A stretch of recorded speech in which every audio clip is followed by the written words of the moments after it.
So how did I get into the financial planning industry? Well, my earliest memories in terms of financial advice is my father used to always talk about his ship coming in, and I guess the story behind that is he always believed one day there would be a big payoff. I'd grown up in an entrepreneurial family. My grandfather had started a publishing company. My father had joined the firm after the war in his early 20s.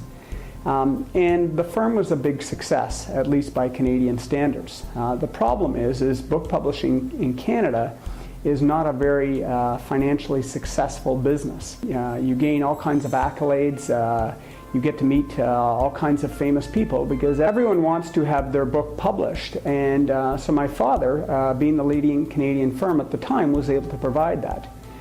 The other thing I noticed was that many of the authors, because book publishing was such a difficult industry, weren't successful financially. Many of them had to continue writing the books and short stories and poems just to survive. I looked at going into the book publishing industry, but made a decision early on that something else would be more financially rewarding for myself and my future family. I initially started off in retail, worked for a large Canadian retailer at the time, Hudson's Bay Company.